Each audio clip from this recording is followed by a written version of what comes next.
There were a few Afghan government representatives who really weren't worth killing as far as the Taliban were concerned in those early days.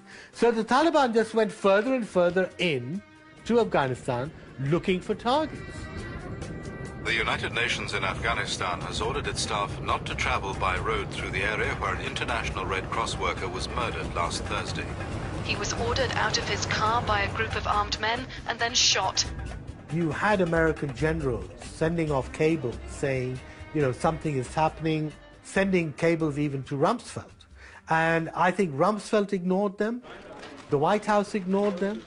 We clearly have moved from major combat activity to a period of stability and stabilization and reconstruction and activities. It was the forgotten war of 2002 to 2005.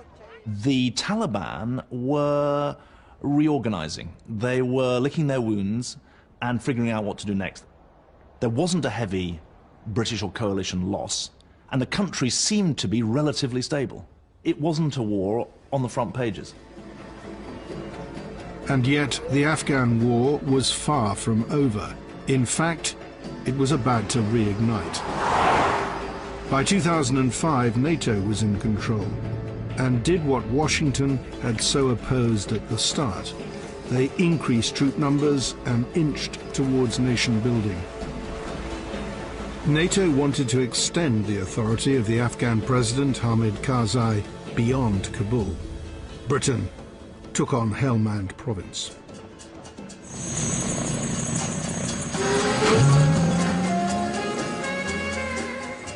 It was suggested that I should go down to this place called Lashkargah. And everybody said, look, it's not entirely safe, but you'll be okay. Boarding an old Russian helicopter, Britain's Foreign Office minister decided to take a look for himself at Lashkargah, capital of Helmand province. And as we came into Lashkargah, I saw down below me this Beaugest fort. The commander was a guy called Colonel Hogberg. I said, what's it like here? And he said, well, sir, it ain't the end of the earth, but you can see it from here. He said, you could be wandering into a fight between two tribes or sub-tribes or villages over water rights. You could run into a drugs convoy. And he pointed out to me some of these drugs columns actually had anti-aircraft missiles on them. You could be running into Taliban or just a village that didn't like strangers. He said, we don't hang around because you never know who's shooting at you. I mean, this really struck me at the time as being an observation we ought to take a bit of notice of. Helmand had little infrastructure, few public services, no functioning security, economy, or justice system. The Blair government's vision for Helmand, however, did not lack for ambition. The original vision was that Karzai would be able to create a growing and sustainable peace, and that this would create a space in which governance would spread. And some people likened this to creating Belgium in a couple of years. A team of experts was dispatched to Helmand by Whitehall in late 2005. Their task was to plan the delivery of this vision, with troops providing protection and expected home in just 3 years. It was a task of biblical proportions. It was a medieval province, vast open spaces. There was no infrastructure. I remember flying across the province's only road. Corruption ran from top to bottom. So when one looked at all of this, one saw a rudderless expanse of not much, where the principal economy was drugs. Some estimates said that 80% of the population were illiterate, and that extended to many key functions in government, including the director of education, who could not read or write. We didn't know how many police stations there were, and the chief of police wasn't really sure either. There were sporadic outbursts of violence because of the drug trafficking. And when I asked the American officer what background research I should do to understand Helmand a little better, he said I should watch The Sopranos. On their return home for Christmas, The planners met up with their Whitehall masters. The planners told them their vision for Helmand was unrealistic. The overwhelming impression I had of that afternoon was of the clock ticking. The conclusion that that this was not achievable in 3 years was not an acceptable conclusion. There was an unforgiving timeline, and there was no time for discussion. The planners were told to get on with it, but they weren't the only ones asking awkward questions. The Foreign Office Minister wrote to the Ministry of Defence. We had planned to go down there with 3,300 troops. We had 30,000 in Northern Ireland. Are we sure that we're going to be able to do something about this? And have we got enough helicopters? Have we got enough water? Can we do all of this?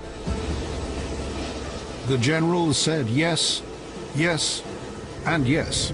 The military momentum was unstoppable. Britain was going to Helmand, come what may. 16 Air Assault was the brigade chosen to provide protection for the reconstruction mission. They did anticipate some fighting. There was an awful lot of grenade launcher practice going on down the ranges. And there wasn't much of a queue for the development brief. There are a lot of stripped-down vehicles going past with 50 cals on the top. This was, I think, every soldier's dream, Afghanistan. Hugely historically resonant, extraordinary country, classic soldiering. Perhaps as a former soldier myself, I understand that. My sense was that they had come with a larger place in the plan for malleting the Taliban. No, I mean, I dispute that. I mean, I'd been in the military for 24 years. I'd been on a lot of operations. I knew the consequences of the wrong use of force. I'd been in Afghanistan twice before. The force deployed gave a maximum of only 800 fighting soldiers, so the reconstruction mission was limited to the central area of Helmand, around the capital Lashkargah.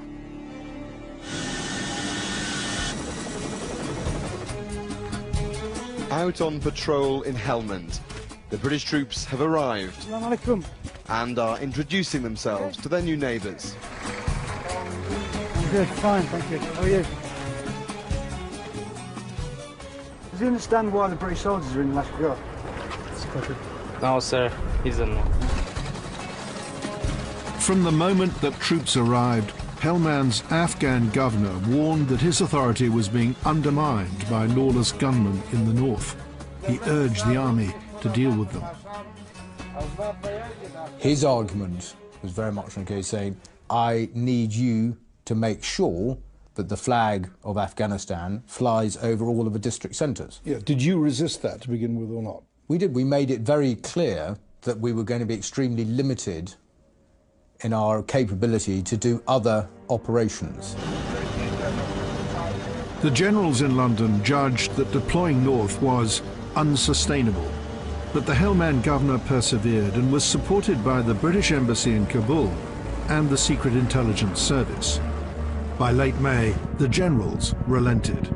The order was given to defend positions up to 70 miles from the reconstruction area.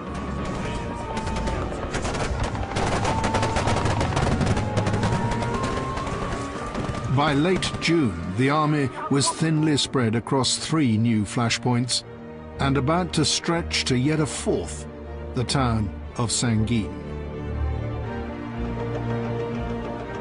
There were no angels in Sangin. There were 2 warring drug cartels, effectively, in Sangin. And here we were about to deploy British troops in between those 2 drugs cartels.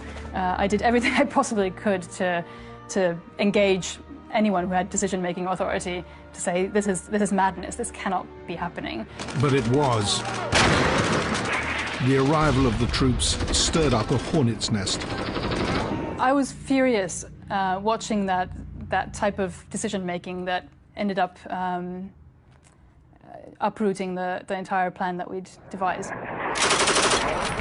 The summer of 2006 saw the British Army engaged in some of its fiercest fighting in half a century. Watch it shoot! Watch it shoot! Pass up the pillars! How does this compare to Iraq? Oh, it's a lot worse. A lot, yeah, it's a lot better. We didn't see any action in Iraq. About here, it's more or less every day can guarantee small arms fire incoming, like. Pinned down in a series of Alamos across the north of Helmand, British soldiers became magnets for attacks from the Taliban, drug gangs, and locals just angry at the presence of foreigners. A lot of the people we were killing were effectively the farmers who'd had AK-47s put in their hands by the Taliban leadership. Part-time Talibs, really? Part-time Talibs. Part-time Talibs are not very well-trained ones, and we killed huge numbers of them. And I don't think that was to our liking at all. And we were conscious that really for every one we killed, we were probably actually fueling the insurgency. The general responsible for overseeing day-to-day operations in Helmand was Sir Peter Wall, now head of the British Army. The mission changed dramatically. No, I don't think the mission did change, actually. Really? No.